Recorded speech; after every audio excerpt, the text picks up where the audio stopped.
This is the Steve Gruber Show. And welcome to it on a Veterans Day 2025, live from Detroit, kicking off another brand new day here at the Steve Gruber Show. Glad to have you on board.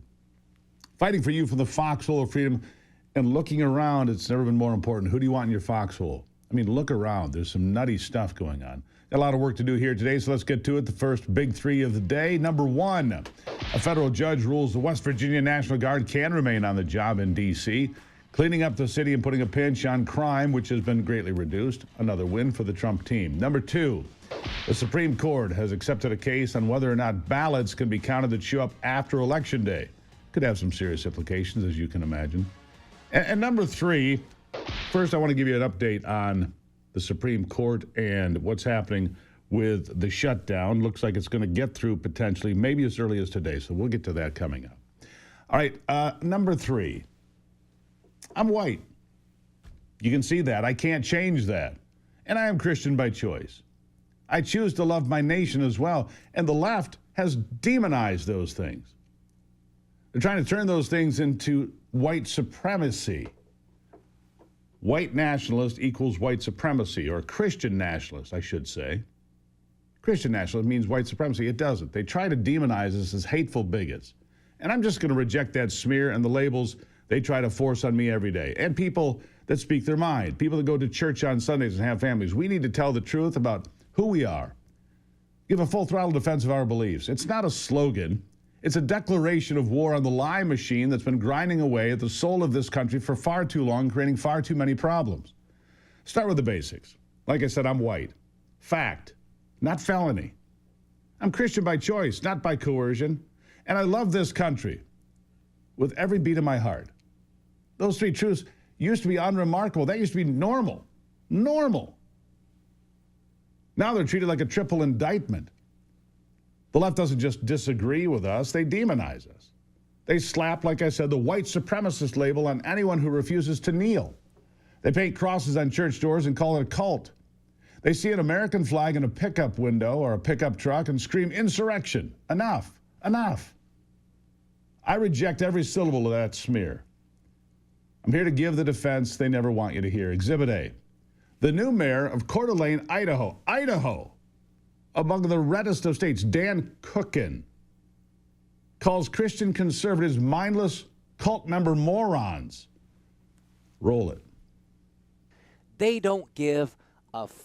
And they all, I'm a Bible-believing Christian. I believe in Jesus, and it guides my life. As a Christian conservative, so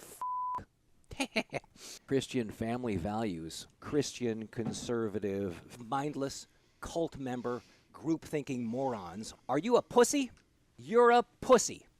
Christians, they tend to be the rudest, most disrespectful jerks I have ever seen. I seriously think if Jesus were here today, he would have a message for everyone who's a Christian, and he would just say, get the f*** those racists and white supremacists. Gay? I felt really gay last night. Come over for a gay time. Really gay. Christian nationalism. Now, but let's cut right to the chase. It's white nationalism. Real hardcore Christians. There it is. There it is. If you're a Christian and you're white in America, you are a white supremacist, a racist, a bigot, the meanest, dumbest cult member of all time.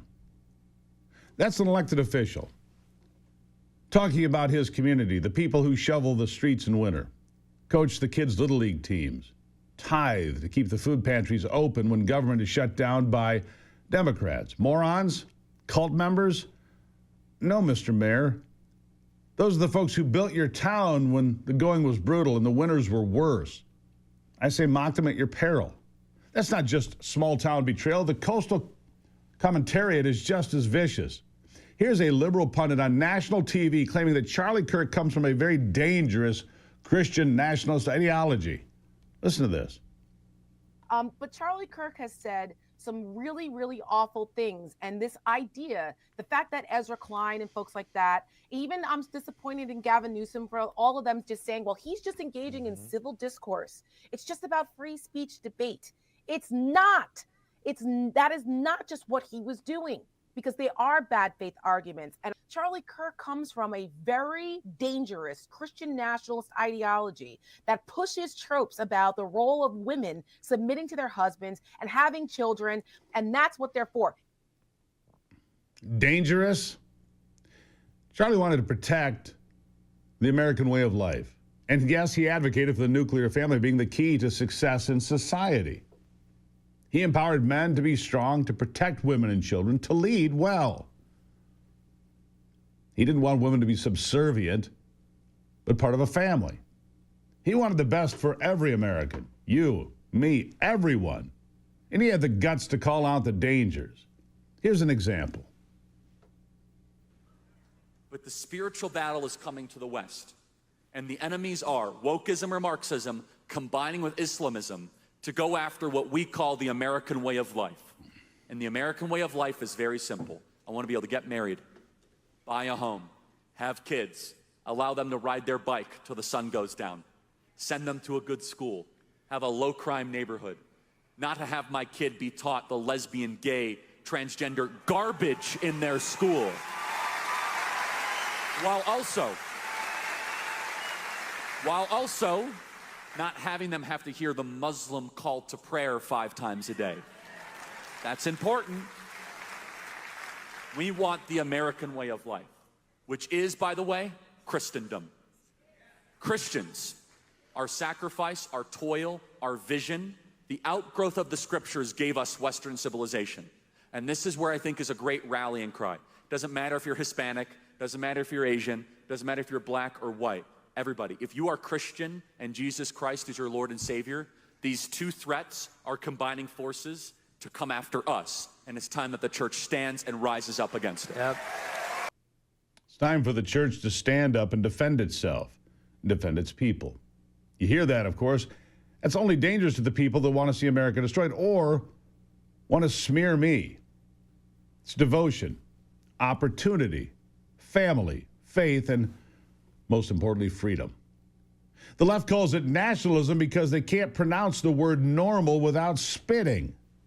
They want you ashamed of the very things that made this nation and Western civilization the last best hope on earth.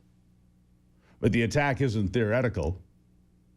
It's block by block, step by step. Enter Zoran Memdani, who campaigned in New York on a platform of discriminating against whiter neighborhoods. You heard that, right? You knew that he campaigned against white neighborhoods to punish people for the crime of living where their grandparents settled and lived. It's remarkable, actually. We're going to get to that in a moment. I want that to all simmer in. Look, this is me. Am I dangerous? No. I'm your neighbor. I'm your friend. My next-door neighbors are far-left liberals. We get along just fine. Esquire Bob is a Democrat. We get along just fine. Stop demonizing people and trying to divide us and stirring up the dangerous elements. We'll be back with more of this after this.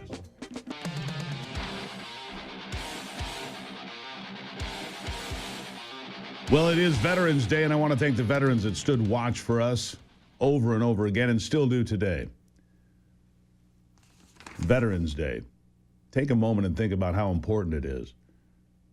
Today's segment proudly sponsored by Puro Clean's Veterans Initiative. In fact, the Puro Vet program where veterans find new purpose in property restoration and entrepreneurship. This is a very special opportunity for veterans. The Puro Vet program offers to veterans a 25% discount on initial franchise fees, assistance finding funding, industry-leading training and support. Puro Clean salutes every hero who continues to serve their communities through Puro Vet and its network. It's right there, purovet.com. I have used this company after a fire. This is the greatest restoration company I've ever been associated with. And what they're doing for veterans cannot be understated. All right, let's pick up where we were. Discriminating against white neighborhoods. I said it before the break, and if you think it's hyperbole, it's not. Listen to this. And realize there's a policy proposal that says your plan, and I'm going to quote it for folks, is to shift the tax burden from overtaxed homeowners in the outer boroughs to more expensive homes in richer and whiter neighborhoods. Explain why you are bringing race into your tax proposal.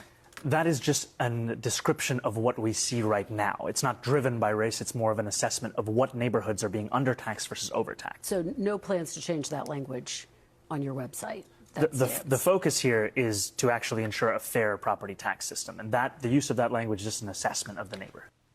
No, what that is racism, plain and simple. They call me a racist for being Christian and white and want to equate that with white supremacy, which of course it is not. That's repugnant.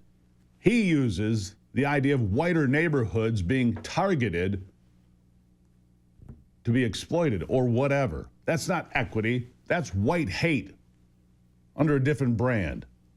If a white politician said blacker neighborhoods need to be taxed more, the outrage would melt servers, and it should. Saying whiter neighborhoods, the media shrugs, but they should not. They should call it out for what it is.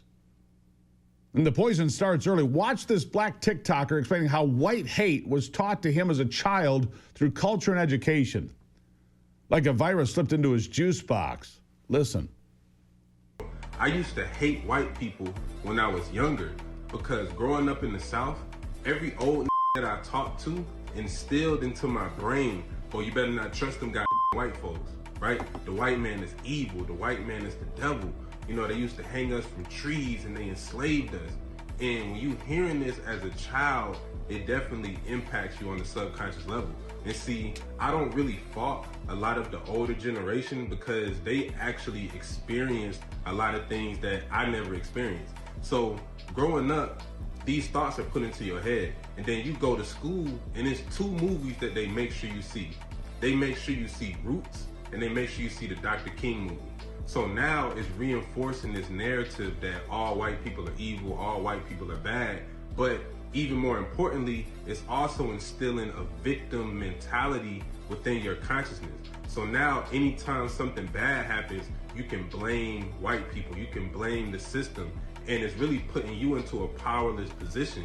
And I didn't realize when I was younger, but I was being force-fed these narratives that may have been true for other people, but it wasn't necessarily true for me. Was not true for you. It's just heartbreaking, isn't it? Not because it's happening, because it's a lie sold to kids who deserve better. It's more than just an older generation pushing that lie. The left has tried to instill white hate for the last decade or two or three through school, through the media, even children's shows, and Hollywood has done its part happily, gleefully. But we're seeing a shift, even from mainstream Hollywood figures. Two of Hollywood's brightest have recently refused to play along. Sydney Sweeney withstood a flood of backlash over a commercial about her blue jeans. The left decried it as racist and a symbol of white supremacy, of course. Donald Trump defended the ad, and the media wanted her to bend over backwards in apology. But I think her face in this interview says it all. She's tired of the guilt trips. Listen. The president tweeted about the jeans ad, or Truth Social about the jeans ad, and that just seems to me like a very crazy moment for anyone, and I wondered what that was like. It was surreal. It was surreal. Mm-hmm. There's a chance that somebody will get some idea about what you think about certain issues and feel like, I don't want to see Christy because of that. Like, do you worry about that? No. The criticism of the content, which was basically that maybe specifically in this political climate, like, white people shouldn't joke about genetic superiority. Like, that was kind of like the criticism, broadly speaking. And since you are talking about this, I just wanted to give you an opportunity to talk about that specifically. I think that when I have an issue that I want to speak about, people will hear. She refused to engage the ridiculous and leading questions. Good for her. She didn't feel the need to pander to people who will never accept her anyways, and I think that's a good example for all of the celebrities out there who feel like they have to bend over backwards for an agenda they don't support that's dangerous. Keira Knightley did the same thing in a surprising fashion. She was expected to apologize for voicing a Harry Potter character because the creator of Harry Potter, J.K. Rowling, doesn't think men pretending to be women are the same as biological women. She laughed in the face of the interviewer and shrugged it off. Here it is. I saw your voicing Professor Umbridge in the new Harry Potter audiobooks. I was wondering, are you aware that some fans are calling for a boycott, given J.K. Rowling's ongoing campaign against trans people? I was not aware of that, no. I'm very sorry. You know, I think we're all living in a period of time right now. We're all going to have to figure out how to live together, aren't we? Yes. We've all got very different opinions. So I hope that we can all find respect. Yes. Folks, this is the pattern. Demonize, divide, destroy. They want us apologizing for existing, groveling for sins we never committed. While they redraw district lines and rewrite history books, but we're done whispering. We're the majority they fear, the silent no more. We are not supremacists, we're survivors. We're not bigots, we're builders. So here's the full throttle truth. Whiteness isn't something to apologize for, it's the color of my skin. Christianity is the glue that held us together when empires crumbled. Patriotism is the fire that lit Lexington and Normandy, and I am God blessed to be an American, and we should all stand together. Don't let them divide us any further. God bless America.